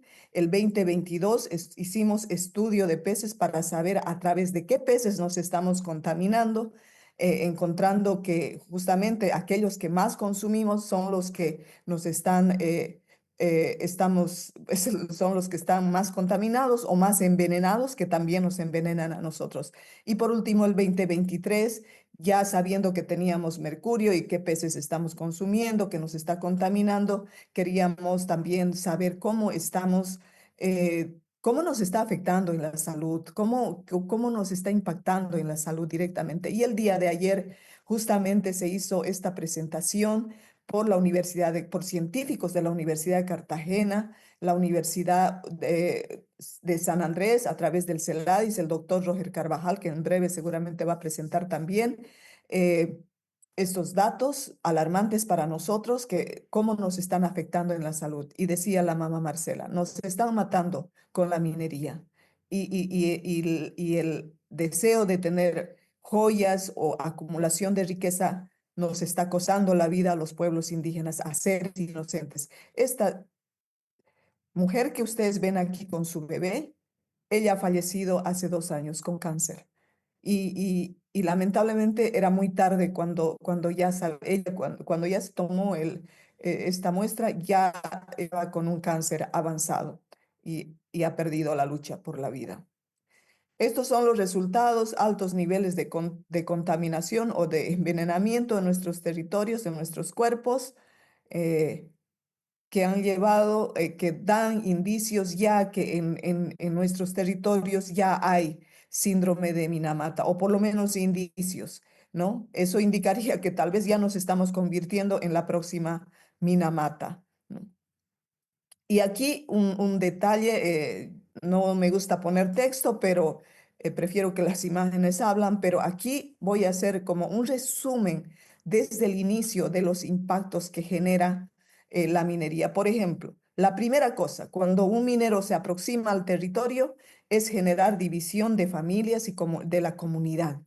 Utilizar en algunos casos a mujeres jóvenes para acceder a territorios. Las enamora, las utilizan, eh, las seducen, ¿no? Para acercarse a los territorios. Compra de personas bisagra que les abren la puerta o de algún modo les hacen el lobby en territorio, y autoridades de comunidades que las van prevendalizando, ¿no? Toma de territorios mediante el o violencia. Muchas veces llegan con avasallamiento violento, como ha sido el caso de Chushuara, una comunidad campesina productora de productos orgánicos. Hoy es comunidad minera, ¿no? Y ha sido tomada violentamente por mineros. Proliferación de locales de expendio de bebidas, se prolifera en estos una vez que se asienta la minería. Acoso a mujeres, adolescentes y niñas, pérdida cultural, transformación de comportamiento de las personas que se involucran con la minería y aculturización. Es decir, ya no importa la cultura anterior, el territorio, ya no importa nada. Lo que importa acá es cuánta plata puedo ganar en un día, ¿no? Es la transformación hacia ser minero y entrar en esa vorágine de que quiero acumular dinero, ¿no? Destrucción de los ríos con constante turbidez por el dragado, que ya han visto, destrucción de las orillas de los ríos, como ya han visto, paisajes y lugares sagrados, destrucción de las fuentes de agua dulce superficiales y subterráneas. Antes los peces hacían uso de los pequeños ríos para cuando había turbiones. O había inundaciones, ellos se escondían en los ríos pequeños, esos ríos pequeños también, que a veces siempre mantenían sus aguas claras, donde se escondían los peces, ya también no existen porque lo destruye la minería, ¿no? Pérdida de los espacios de producción de alimentos, como han visto en Carmen Pecha, ese es solo un ejemplo de lo que está pasando. Por tanto, la pérdida de nuestra soberanía alimentaria como pueblos indígenas. Desaparición de la biodiversidad, que ya lo dijo la mamá Marcela, eso es evidente porque nosotros sabemos que había tal o cual animalito que cantaba o estaba en ese espacio territorial, y ya no hay, pero sobre todo de peces, ¿no? Ya no hay peces en esos ríos, o las aves también no encuentran alimento por la destrucción del bosque. Los mamíferos que ya no encuentran agua, o si están tomando esta agua contaminada, estarán también contaminados. Desaparición de culturas, etcétera, etcétera, ¿no? De nuestros pueblos, obviamente. Involucramiento en los vínculos ilícitos a través de la prestación de servicios. Los usan como prestadores de servicios para, para estas actividades, ¿no? A las comunidades locales.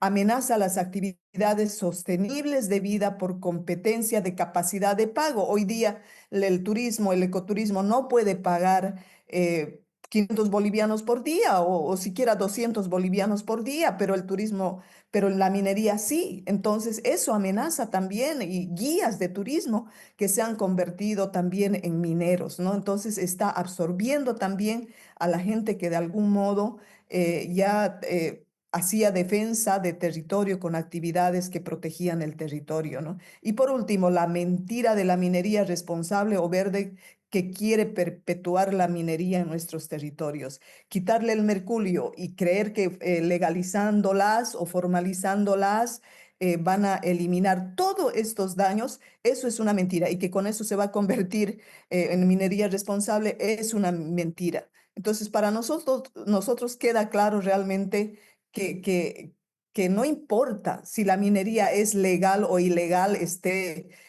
bien definido o no, no importa, porque finalmente la AJAM es la que da permiso, el Estado boliviano es la que da permiso a los que se supone que son legales, pero si está de manera ilícita dada todo esto, entonces tampoco es legal, pues, ¿no es cierto? Entonces, y en todo caso, si fuera legal, igual nos estarían matando legalmente. Y ese era un poco el testimonio que quería presentar acá, compartir con ustedes y muchas gracias por el espacio. Y para nosotros luchar por el territorio es luchar por la vida, porque sin territorio los pueblos indígenas no existimos. Muchas gracias.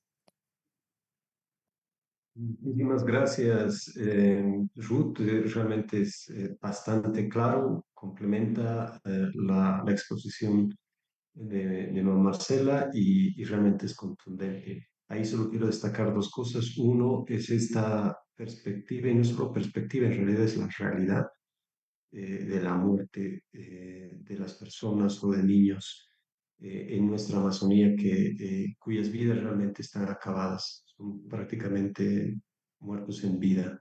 El caso de la enfermedad de Minamata tan intenso.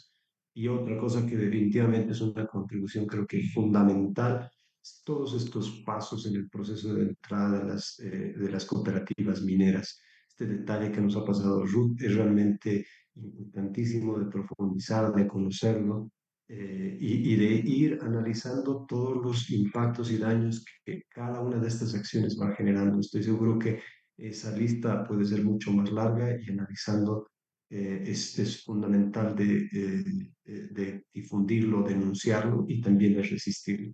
Sin más, doy la palabra ahora a nuestro último expositor, el doctor Roger Carvajal. Él es médico con estudios y maestría y doctorado en ciencias biológicas y médicas en la UNAM. Es parte del Instituto de Servicios de Laboratorio de Diagnóstico e Investigación en Salud, CELADIS, pero es además y principalmente un gran contribuyente a la reflexión, a la denuncia de las cosas que ocurren en nuestro país y ahora de manera muy contundente sobre lo que implica el mercurio y el oro. Estimado Roger, igual 15 minutos. Claro que sí, gracias y buenos días, Oscar, a todos los compañeros de expositores. Realmente este foro tendría que mostrar algunas líneas de acción para ver en qué medida este extremadamente grave problema para mí em, toma un nuevo decurso, porque como están las cosas, vemos que en nuestro país y en muchos otros, eh, todo conduce a un frenesí por generar riqueza, oro, plata, dinero, y a expensas de la naturaleza. Y cuando decimos riqueza, casi siempre este mundo, en la esfera que vivimos, se refiere a la riqueza material, intercambiable, pero no manejan el concepto de riqueza como la riqueza de la vida, ¿no? Que la señora Marcela nos decía claramente. Ahí está la vida, ahí está la riqueza, en realidad. Riqueza en biodiversidad, inclusive la, la diversidad humana con todas sus posibilidades de reproducir la vida. Entonces, veo que la cosa está bastante grave y me permito plantear una primera idea sobre lo que hemos estado oyendo ahora, que para empezar, si enfocamos tres ámbitos fundamentales sobre el impacto de la minería, estaríamos hablando del impacto sobre la naturaleza, sobre el ecosistema, fundamentalmente, el otro sobre la salud humana y el otro sobre el tejido social, ¿no? Son las tres grandes áreas en las cuales el oro se ensaña a través del mercurio. En el caso de la naturaleza del ecosistema, hay una cantidad de datos y esfuerzos que hemos visto aquí, hay en otros lados también, pero pareciera no haberse sistematizado por completo de una manera integral. Cuando decimos daño al bosque, bueno, daño al bosque parecíamos pensar en cuántas hectáreas simplemente, ¿no? Cuando en realidad eso significa mucho más que el número de árboles o hectáreas de bosque. Eh, como de manera, en- a través de circuitos biológicos se afecta a muchos más territorios, rutas de vida de los animales, de las aves, etcétera, o los peces que no van a desovar por el corte que se hace con la minería, etcétera. O sea, pienso que habría que caracterizar con la mayor precisión posible el tema de la afectación del ecosistema, sobre todo en estas regiones eh, amazónicas, porque eso puede ser un importante elemento a la hora de hacer la interpelación al modelo económico.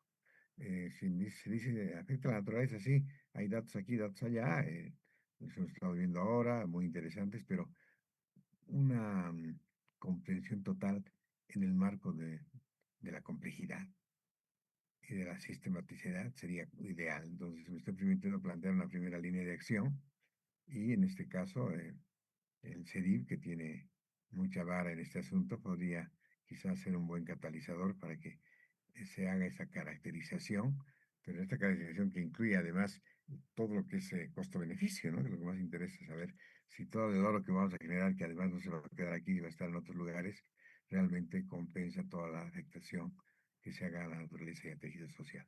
Entonces, es una primera idea que quisiera lanzar por ahí. En el caso del tejido social, se ha dicho bastante, Ruth ha expresado cosas que también había que sistematizar, ¿no? Todo lo que es desde el narcotráfico hasta la trata y de la criminalidad, de la afectación de la cultura, el estilo de vida que se tiene en las comunidades que están cargadas de mineros, bueno, y todo aquello también debería tener una caracterización global, integral, con los detalles que corresponden. Puede ser un otro elemento importante a la hora de hacer la interpelación al modelo económico que estamos siguiendo. Y el tercero es el de la salud, ¿no? El de la salud, claro, es llamativo porque gente enferma o gente con daño, como ha ocurrido con Minamata, ¿no? Gente que se ha afectado y ha llamado la atención del mundo entero y se han hecho convenios y todo esto y se ha revertido en aquel lugar. ¿Qué tanto eso puede ocurrir en nuestro país, en la Amazonía? Es algo que habrá que ver, porque, bueno, mucha gente que querría ver gente muertos y damnificados para que eso signifique algo, cuando no. La salud es el bienestar de vida en armonía con la naturaleza. Y si eso se está afectando, ya se está afectando en la salud, ¿no? Además hay que recordar que la salud en ese tiempo ya no es un término que solamente se afecte, incluye al ser humano. Ahora el concepto aceptado y difundido y creo que a nivel mundial es el llamado salud planetaria, ¿no? One Health o Planetary Health en inglés, que nos dice que no puede haber salud humana sola. El ser humano no puede estar sano, no puede gozar salud si no hay salud en el ecosistema. Entonces, en todo caso, la minería, al afectar al ecosistema, al afectar al tejido social y la salud humana individual, está afectando a todo ese One Health que pretende defenderse en este tiempo a través de medidas nuevas que están vinculadas al quehacer de los organismos internacionales, ¿no? Nosotros en este último ámbito de la salud hemos estado haciendo un trabajo con CEDIV, con la Universidad de Cartagena, con las comunidades indígenas, y hemos visto algunas cosas que son importantes. Eh, si bien el grado de afectación ya está muy caracterizado, a ver, voy a compartir un poco mis transparencias.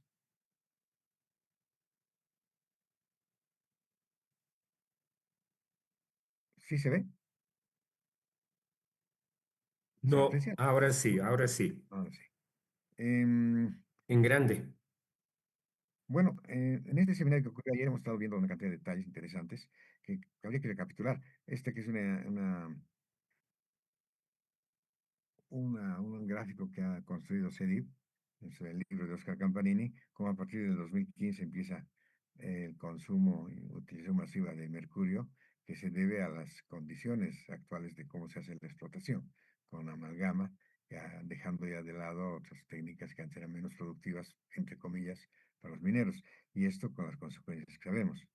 Eh, hemos estado viendo ayer este tema de los modelos de contaminación que hay en el ser humano, tanto a través de los peces eh, que vienen del mercurio que se libera en el agua y se metila por las bacterias, pero también la inhalación que hacen los mineros em, por vaporizar el mercurio e inhalan esto porque no utilizan las retortas, que es un procedimiento ya muy estandarizado, pero que por alguna razón el minero no la quiere utilizar y se contamina, pero cuando ve el oro ahí parece que cambia su actitud, y no importa la salud, ¿no? Se quiere seguir haciendo aquello. Y lo hemos visto eso en muchos lugares, ¿no? En la minería en general, a mí me ha tocado ver en los Andes cómo no quieren utilizar, por ejemplo, las máscaras de filtros que se da al minero para que no respire partículas de sílice y se quitan porque les estorba, porque hay menos mineral que van a sacar y saben que y dicen, no, me voy a morir a los 35 años y lo que quieren es plata para el presterío que viene la siguiente semana y esa es la vida. Como que se reduce la vida a esa posesión inicial, ese disfrute, pero no es de la vida en general, sino de ese estilo de vida que parece que ha cundido, bueno, por todos lados, ¿no? Inclusive a nuestros pueblos que estaban viviendo ahí tenían otra condición anteriormente. Entonces, estos dos ámbitos eh, generan mucho daño a la salud, pero los hemos indagado más el que se genera a través del metilmercurio por el agua y que llega a las comunidades. Eh, eh, eh, eh, bueno, hay algunas imágenes que quisiéramos mostrar para hablar de la salud. Esto también lo generó CEDIL como una síntesis de todo lo que es capaz de hacer el mercurio que se ha investigado a nivel mundial. Y que en el caso nuestro ocurre a través de los peces, ¿no? Se ha hecho la indagación cuáles son los peces más contaminados. Se ha visto obviamente que son los peces carnívoros porque entran en la cadena trófica al capturar el mercurio que se inicia en la ventilación con las bacterias, luego fitoplancton, crustáceos pequeños, peces más grandes, hasta el hombre, donde hasta los pescados grandes que tienen gran acumulación de mercurio y son de consumo humano. Es interesante como en la cuenca del río Madre de Dios tienen más predilección por los pescados herbívoros, peces herbívoros, que en cambio en la cuenca del río Beni es por los peces carnívoros. Y eso explica cómo el grado de contaminación es mayor en la cuenca del río Beni que en la cuenca del río Madre de Dios, porque eso depende em, de la dieta, ¿no? Entonces, el Liberalta se consume más, Liberalta decimos la cuenca del Madre de Dios, porque ahí los hemos examinado, más pescados de orden herbívora que en Rurrenabaque. Eh, y obviamente esto ha mostrado Ruth. Tenemos estos datos de que la contaminación es mucho más alta en esta cuenca del río Beni que en la del Madre de Dios, ¿no? Y estos datos que por etnia los ha sacado CEPILAB también ratifican la idea de la contaminación. Algo que sería interesante quizá mostrar es que cuando se ha trabajado con las comunidades, hemos ido a cada una de las áreas, se han hecho los acuerdos, han venido gente de las comunidades, en el caso de las mujeres, particularmente que nos ha interesado como un grupo vulnerable. Perdón, por favor. Eh, en este caso hemos trabajado algunas pruebas que son muy importantes, pruebas hematológicas, ver cómo está la serie roja en la sangre, la serie blanca también, cómo están ciertos parámetros bioquímicos que nos hablan del de la afectación al hígado, al riñón, a diferentes órganos, y también si hay daño genético, o sea, la posibilidad de que esté dándose genotoxicidad con el mercurio. No hemos indagado esto y hemos encontrado resultados muy importantes. Aquí les muestro la cantidad de mercurio que hay en la cuenca del Beni y en la cuenca del Madre de Dios. Hay diferencias estadísticamente significativas. No hemos encontrado afectación en el perfil renal. En el perfil cadilipídico hemos encontrado una importante presencia en un porcentaje amplio de las mujeres, casi un 25%, que tienen esta enzima que es el HDL, pues, esta proteína, que nos está hablando de presunto inicio de afectación de, de la microcirculación del corazón, ¿no? Y al rato vamos a ver por qué eso podría estar ocurriendo. En el perfil hepático hemos visto cosas muy importantes, muchas enzimas hacen con la fosfatasa alcalina, en el 80% de la gente está elevada por encima del límite, en ambas cuencas. Hay bastante bilirrubina, hemos encontrado también que por encima del límite están varias enzimas, en este caso la ALT, la ASP, que son enzimas que muestran que hay daño hepático. En porcentajes importantes, pero la fosfatasa alcalina en el porcentaje mayor, ¿no? La mayor cantidad de la población está con daño en esta enzima que nos dice que puede hacer afectación del hígado, pero también de los huesos. En este caso, me mostrado, por ejemplo, cómo esta fosfatasa alcalina está fuera del límite en el 60% de la población en la cuenca del río Beni y el 53% de la población en la cuenca del río Madre de Dios. Esto es realmente muy alto. Cuando debía ser, todos debían estar dentro de los límites normales, ¿no? Como en la población abierta.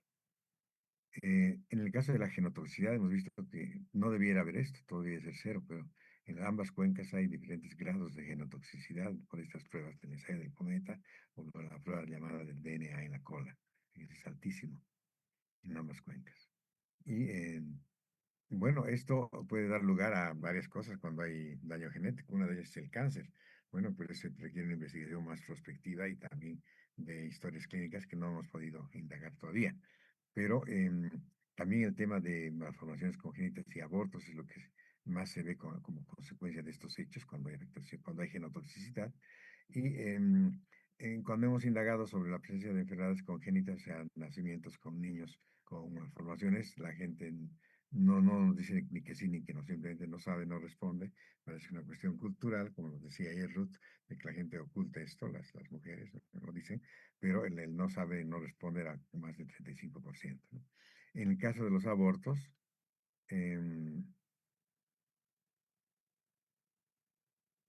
perdón, estamos por acá. Bueno, lo vamos a ver al rato. Hemos visto que hay abortos realmente en porcentajes muy importantes. En la cuenca del río Navaca el 51% y bueno, el 22% en Ribera Alta. Es muy alto comparado con la población abierta, ¿no? En perfil hematológico hemos visto que hay aumento en un porcentaje significativo de las mujeres de glóbulos blancos, tanto leucocitos, granulocitos, linfocitos, los cuales habla de un estatus inflamatorio en un porcentaje importante de la población. Es gente que carga inflamación, por lo tanto puede estar predispuesta a que si hay una enfermedad infecciosa tenga más severidad. En el caso de los eritrocitos, aquí ha habido un hallazgo muy importante. Se ha visto que las células sanguíneas cambian de forma, son más chiquitas, tienen forma de plátano, forma de anillo, etcétera, por lo tanto circulan mal. Y hemos encontrado, por ejemplo, macrocitosis en el 90%, perdón, microcitosis, hipocromía en el 88%, anulocitos 82%, es muy alto. Los eritrocitos de nuestras mujeres que van examinadas están realmente con formas muy extrañas. Eso se llama eritrosis. Y una de las causas de la eritrosis, entre otras, es la contaminación con mercurio. Esto ya se conoce que el mercurio y el cromo pueden cambiar la estructura de ciertas proteínas de la membrana del eritrocito, es decir, que se cambien ciertas sales que deben estar afuera, digo, bases, se metan, que cambien al interior y hagan que las células sean más adhesivas. Aquí está, más adhesivas a la microcirculación, sobre todo del corazón, y empiecen a haber riesgos de daño cardiocirculatorio. En la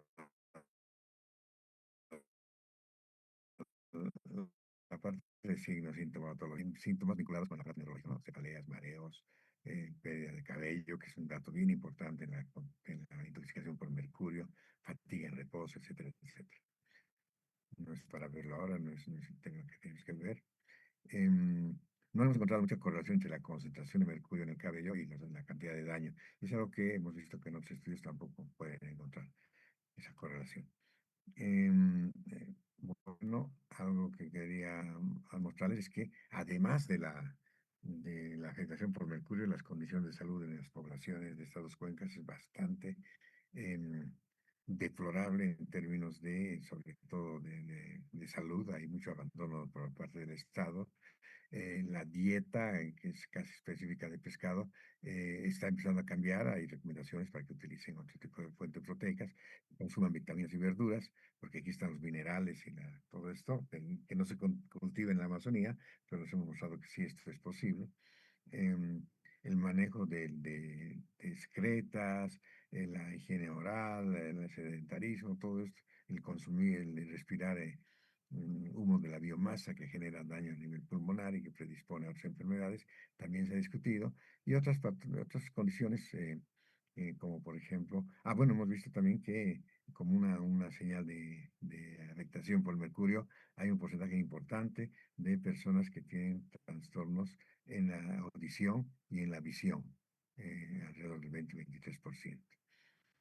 Como Roger. El manejo de la, del agua, el manejo mm, en general de qué hacen en su vida doméstica, sí está todo conectado con realmente una importante depresión del estilo de vida que, bueno, están cambiando de un estilo que era fundamentalmente en armonía con la naturaleza, frutos salvajes, aves, etcétera, ahora a comer chisitos y cosas de la cultura occidental, está realmente dando una afectación que había que de indagarla muy bien, pero que vemos que el Estado no lo está haciendo. En todo caso, la población de estas comunidades, además de estar afectada por el mercurio en la dieta de pescado, lo está por otros tipos de elementos ambientales, los parásitos, la desnutrición, el humo, etcétera. Pero también hay que considerar que eh, su vínculo con la naturaleza a través de la caza, la pesca, la colecta, también está completamente alterado por el tema de la invasión de la minería en estos hábitats.